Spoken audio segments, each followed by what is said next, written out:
when a name no longer fits.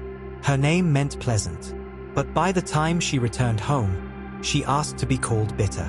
This is the story of Naomi, a woman who lost everything, wrestled with God in grief, and discovered that restoration sometimes begins quietly, long before joy returns. Famine struck Bethlehem. Bread ran out. Hope thinned. And Naomi and her husband, Elimelech, made a difficult decision. They left the land of promise for Moab, an unfamiliar and hostile place. At first, it seemed wise. But tragedy has a way of following us even when our intentions are good. Elimelech died. Naomi was now a widow, far from home, far from family, and holding on only to her 2 sons. Her sons married Moabite women, Ruth and Orpah. For a moment, Naomi breathed again. Maybe life would still grow where sorrow had taken root. Then the unthinkable happened. 1 son died, then the other. 3 graves, 3 widows, no future. Naomi's world collapsed completely. When Naomi heard that God had restored food to Bethlehem, she decided to return home. But she urged her daughters-in-law to stay behind. "I have nothing left to give you," she said. Orpah wept and left. But Ruth refused. "Where you go, I will go. Your people will be my people. Your God, my God." Naomi did not argue. Sometimes grief leaves us too tired to imagine hope coming through someone else's loyalty.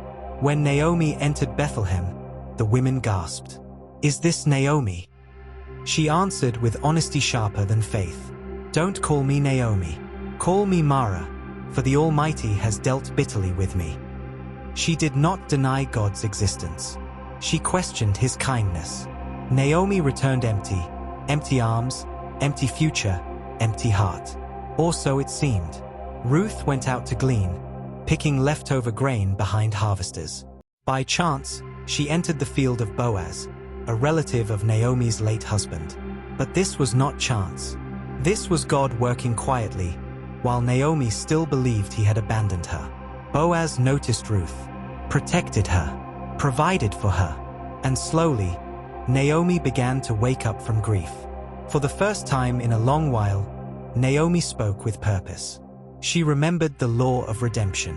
She remembered that God still restores families. Naomi guided Ruth, not with bitterness now, but with wisdom. She saw a future again. Boaz redeemed Ruth. Marriage followed. And soon, a baby was born. The women of Bethlehem gathered again. But this time, their voices were joyful. "Praise be to the Lord, who has not left you without a redeemer." Naomi held the child. The same arms that once felt empty now cradled promise. The child's name was Obed, father of Jesse, grandfather of David. Naomi's pain became part of a greater story, one that would lead to Jesus himself. Naomi teaches us, grief can make faith honest. Not faithless. God's silence is not abandonment. Restoration often begins while we still feel bitter. God works through loyal people beside us. Empty seasons do not mean empty endings.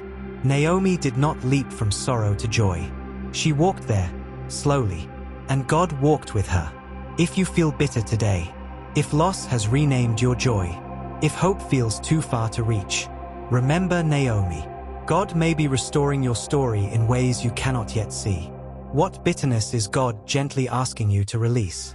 If this story encouraged you, like, share, and subscribe for more powerful Bible stories about women whose broken seasons became beautiful endings.